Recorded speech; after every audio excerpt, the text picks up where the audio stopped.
No, she was terrible. Yeah. I mean, come on. Yeah. So Yeah. how is your approach different, would you say?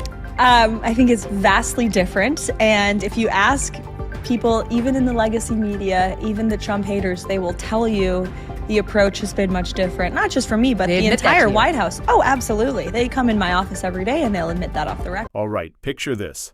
Former Trump White House aide Karoline Leavitt, once a staffer on Capitol Hill and now the Trump 2024 campaign's national press secretary, steps into a media arena that is anything but friendly. This wasn't a quick, low-stakes cameo where she could play it safe. We're talking about The View, a panel notorious for strong opinions, frequent crosstalk, and hosts unafraid to express exactly how they feel about Trump or anyone connected to him. Leavitt looked prepared, almost as if she had rehearsed for the ambush but chose to show up anyway. From the outset, no genuine dialogue was allowed. Within seconds of her opening line, Whoopi Goldberg cut her off and bumped the show to commercial. Still, Karoline didn't drop the matter. She jumped straight onto the media circuit, explaining why she'd been silenced and why she expected it. Her claim, the audience feared a conservative voice challenging their assumptions, especially in the unedited environment of live television where viewers might actually hear something unscripted.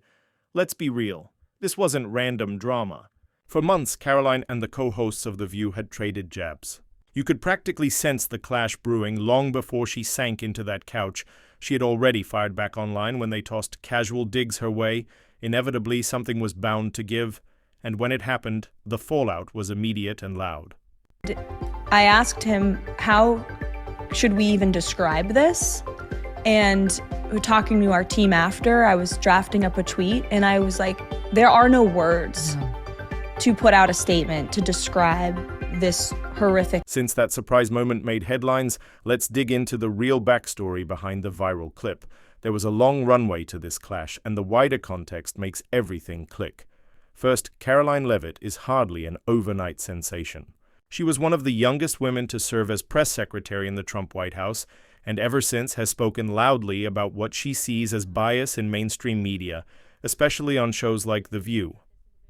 Naturally, those critiques ruffled feathers over the past year or so. If you watch the program, you've likely noticed Karoline's name surfacing in less than flattering tones. When Joy Behar wants someone dismissed without getting her hands too dirty, she leans on that trademark sarcasm. Meanwhile, Whoopi's eye rolls could fill their own highlight reel. Put plainly, the panel never treated Leavitt as a serious voice, poking at her policy views and undermining her credibility whenever possible. Here's where it gets interesting. Karoline didn't stay quiet off camera. She landed a few counterpunches from afar, posting tweets, sharing interview clips, and labeling the show a Democrat echo chamber. Her message was unmistakable. She wouldn't soften her stance simply because television personalities disagreed with her worldview. That posture threatened the comfort zone the hosts had built, and it put the show's usual format at risk. Leavitt's unflinching attitude signaled she could challenge the very structure they relied on. From that moment onward, friction was inevitable, and everyone watching sensed it. Everything is off limits. They will go after you and your family, and everything is on the line when you decide to be a public servant and run. But I don't have. When Karoline finally spoke during her latest appearance, you could feel the tension thicken. The moment she mentioned media bias, without even completing her first full sentence, Whoopi pounced, cutting her off entirely. Goldberg had been nudging at her beforehand, yet this time the show slammed to commercial as though it were routine housekeeping. In those brief seconds, Whoopi tossed comments clearly designed to question Karoline's legitimacy, hinting she was no more than Trump's loyal flag bearer, or that youth and looks alone secured her role. You know the tactic. Smile, lace a barb with humor, and hope the audience laughs instead of squirming.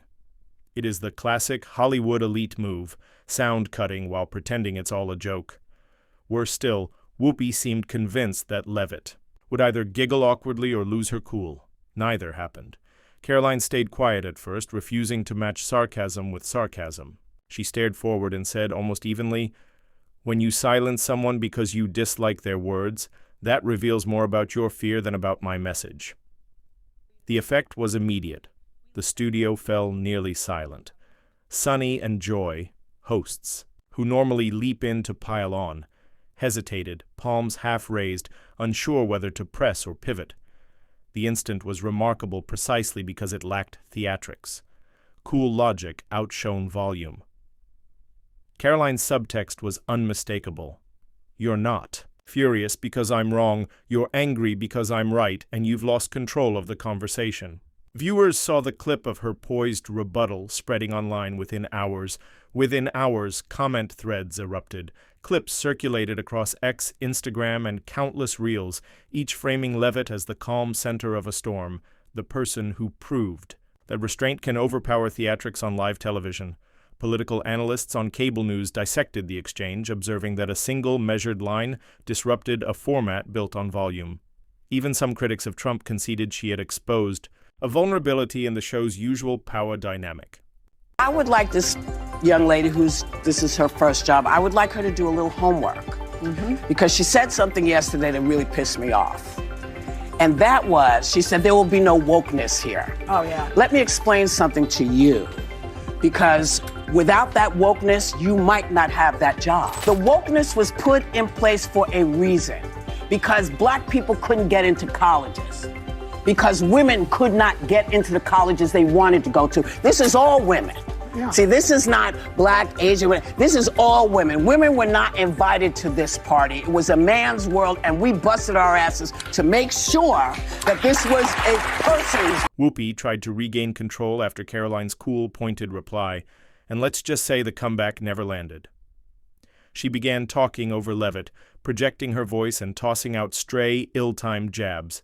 Instead of shifting the conversation, the move felt frantic, not sharp.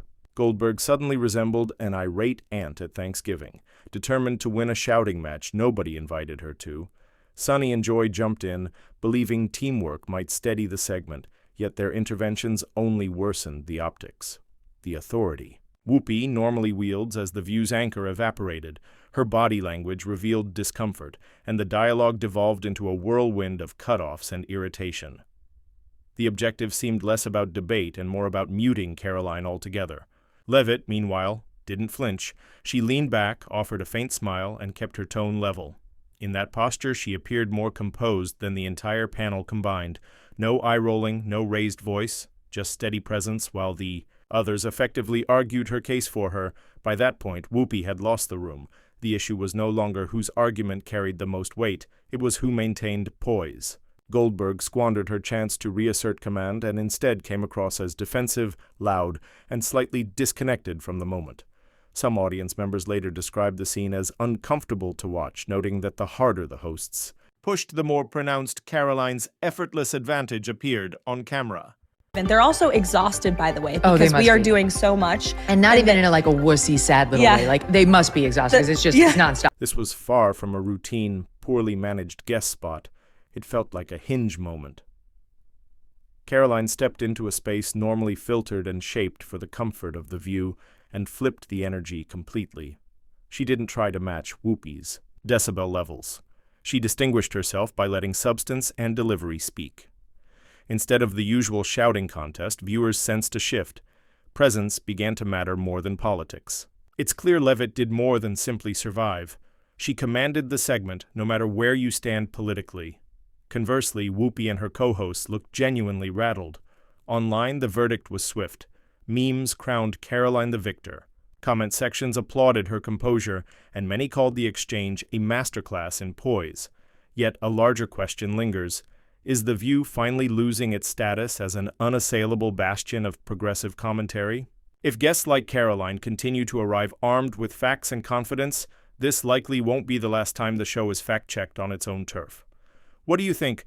Was this moment mere political theater or something bigger? Either way, the effects could reshape formats.